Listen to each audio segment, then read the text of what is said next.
Good morning, guys. It has been a busy week.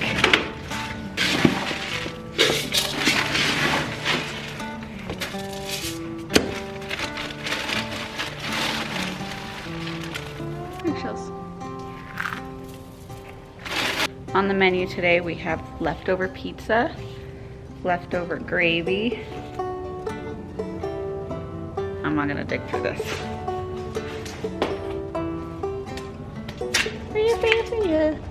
So the kids are home all week for spring break, and that is why I have not been putting that many videos out. Got a very loud house. So today we're gonna do some morning chores, and I'm gonna give you, a little spring garden update.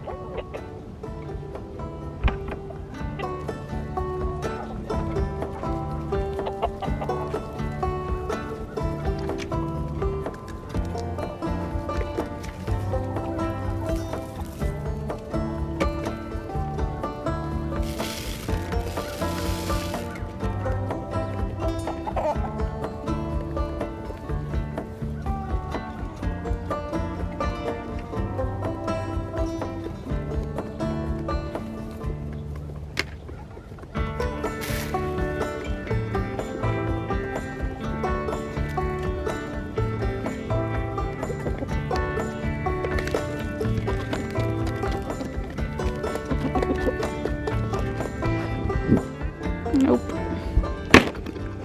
So this one has been getting out every day. After we fixed the fence, the other girls weren't getting out anymore, but she is still getting out, and she's still not laying eggs in the coop. So here's my property. There's the neighbor's, and she has decided that she's gonna lay her eggs right down there. And also down there, which isn't too terrible. It's just on the other side of the fence, but I still have to climb over and get them. And I suppose the really good way to fix this would just be to extend the chicken wire I put on this wrought iron fence all the way across. I just haven't done it yet. But at least I know where she's laying, so I'm able to collect the eggs every day from that new spot that she has. So it's been a couple days since my potatoes have been planted, and I amended the in-ground raised rows. And all the compost that I use, I ended up using one whole section of compost from, I have one bin right here and one bin over there, and this one is basically completely empty now. So that only leaves me one left of my homemade compost to put on the raised beds, which I think will be fine. I'm just going to have to seriously hustle to make more compost for the fall garden. Guys, my onions are really growing. I'm so happy that most of them survived the torture that Freya put them through. So over here's my potato rows. They extend to about these two poles, and I still have potatoes left over. And I did purchase these potatoes. They're organic and they're certified seed potatoes, so I don't want them to go to waste. I'm not just gonna toss them. I haven't found a really good way to grow them differently than in the rows this year. I do not have any room in my raised beds for potatoes. So I think I'm just gonna have to extend the potato patch in the in-ground garden a little bit, which will take away some of the squash that I had planned for this area. But I think I can extend them probably to the edge of the shade cloth structure here, and that will cover the amount of space that I need for the rest of the potatoes I have left. And then that still gives me quite a bit for squash and okra and things like that that I'm going to plant out here.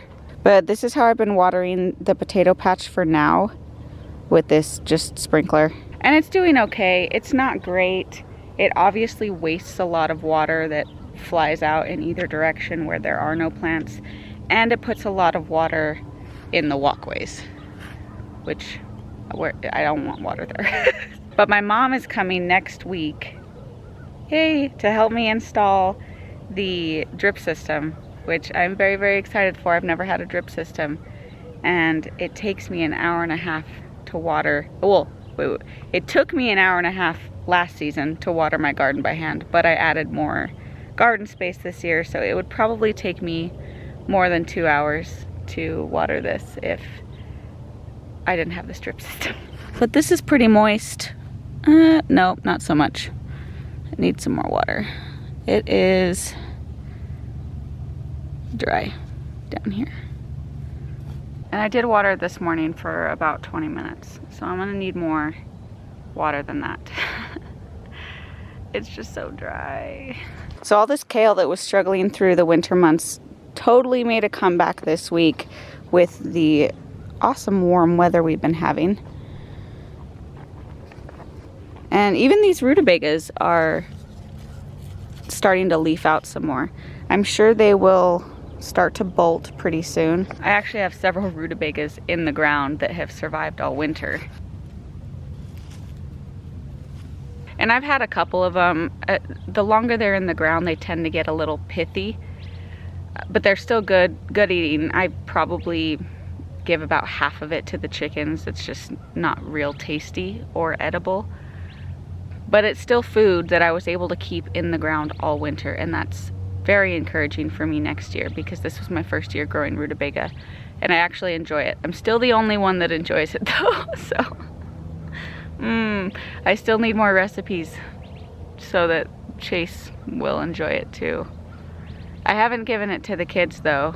They're not huge potato fans unless they come in the form of French fries. So I had several leeks over the winter too that didn't really do much, but now that the weather's starting to warm up, they are coming back with a vengeance.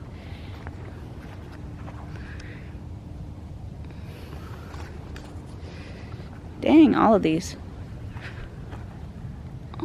are leeks. So I'm actually gonna get a good harvest of leeks without having to plant any leeks this spring, which is very, very cool. I am so happy with how much more forgiving this winter weather, the winter weather this year was. Because last year, man, everything died. It was so cold, but we've been pretty warm this winter for the most part. This beautiful bok choy has bolted, and the flowers are gorgeous, and they smell so good. I wish you guys could smell this. And this broccoli has also bolted. I am letting all of this, oh goodness, look at this stalk. It just fell all the way over. Goodness. I am letting all of this broccoli go to seed because I want to save the seeds. And it's so beautiful while it's doing it. I think it's interesting that the loss of food from this broccoli plant, I can no longer harvest any broccoli from it, can be sad because it's the end of eating it, but then it gives you this beautiful show of blooms right at the beginning of spring. And it's just making this part of the garden so pretty when there's normally nothing growing at this time of year. It makes me so happy. You know what else makes me happy? Is this garlic. This is huge. It has just taken off this year. I'm gonna have so much garlic, guys. Look at all this. This is an 8x4 bed, by the way. I mean, it's not gonna be an exorbitant amount of garlic. I think I planted like 60 bulbs or something. I don't remember. I'll have to go back to the video. But that's way more than I had last year. This winter has done so good. It was warmer. I had some crop loss at the beginning because of cold snaps, but everything else just made it through, and it's coming back. And it's just leagues better than it was last year for me. I'm so happy right now, and I almost wish I had planted more.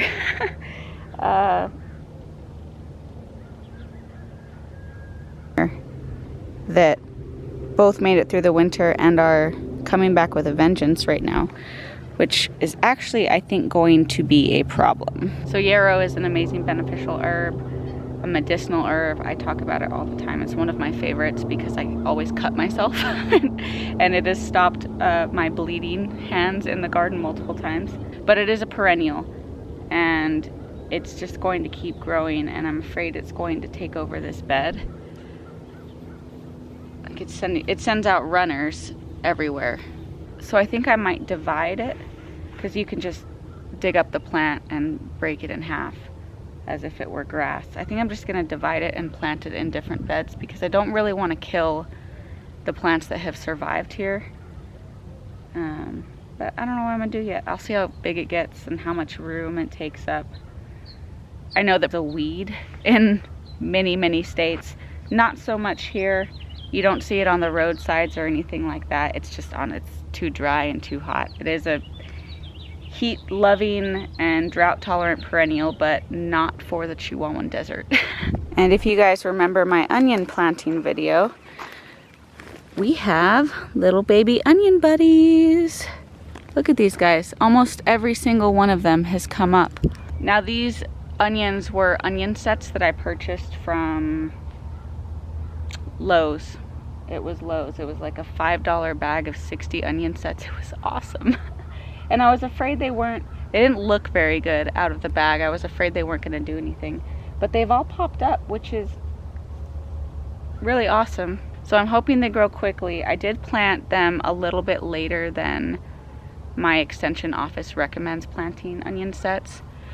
Here in Southwest New Mexico, they recommend planting onion sets about January, as well as onion seed the fall prior in October. I did neither of those things. So this is an experiment, as most things are in life.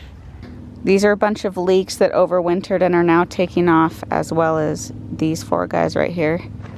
This is some sort of bastardized green onion that is just a monster. I cut these off pretty regularly and use them in food and whatnot as a green onion. Honestly, it's taking up quite a bit of room in this 4x4 bed for my liking, but I don't think I have the heart to kill it because it's great. It's huge.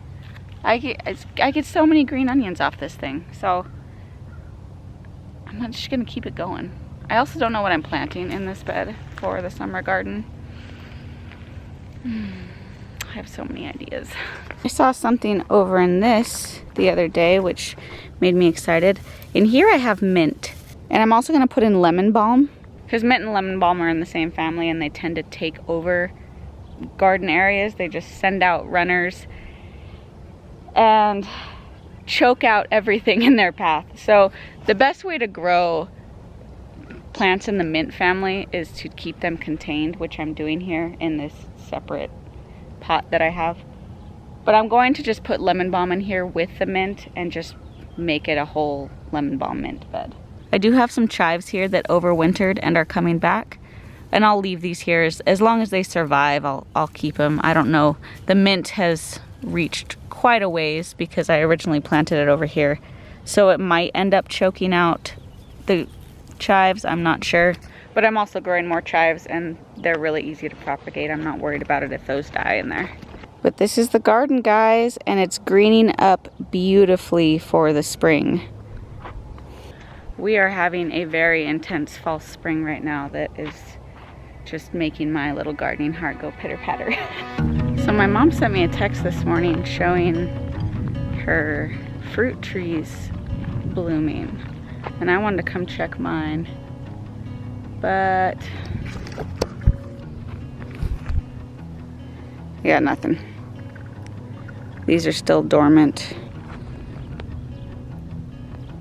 This is a self-fruitful gala apple, and I've got nothing on these guys right here. So mine are not blooming yet, but we're a little bit colder than her area. And also I treated those fruit trees so badly last year. I wasn't even sure if they were gonna make it through the winter. So I'm just happy they're still alive, honestly. Free, free. Woof. So here in about a week and a half, we have our meat birds arriving, and we ordered 35 Cornish cross chickens from Murray McMurray Hatchery. And this isn't the first time we've raised meat birds, harvested meat birds. We did it last year, but they were at my mom's house. So this will be the first year that I'm doing all of the work. They'll be here at the property, and I'm both nervous and excited for for those guys to come, but I do still have a little bit of work to do. I have not made the chicken brooder, although I have some sort of box that I built one day that I think I'm going to repurpose it as a chicken brooder. I just have to add the chicken wire around it. It's a little small for 35 birds to go to 3 weeks for, because for meat birds you want to brood them for about 3 weeks, but they grow so large that so quickly that you can put them out on pasture right after 3 weeks. But I think it's going to be warm enough here with this false spring that we've been having. If it sticks around, hopefully we'll have warmer weather and I can plant out earlier. But the birds can also go out sooner. So instead of stressing myself out about building something new and spending money on more wood, I think I'm just going to use that brooder for as long as possible. And then honestly, when I put them out in the chicken tractor, it should be warm enough during the days that it won't really be an issue. So this next week I have a lot of stuff to do. We're going to install the drip irrigation system, which I'll bring you guys along for. And I've also got to build that brooder, and then the chickens are coming the week after, and it is just a flurry of activity here on the farm with spring so close and the chickens coming. I'm just so excited. I hope you guys are excited too. But I'm gonna head inside. I unfortunately have to go to the office today and get a little bit of work done. So I'm gonna get this video edited and out to you guys today, and we are going to be having so much spring gardening content coming up soon. Thank you guys for joining me. I'm so excited.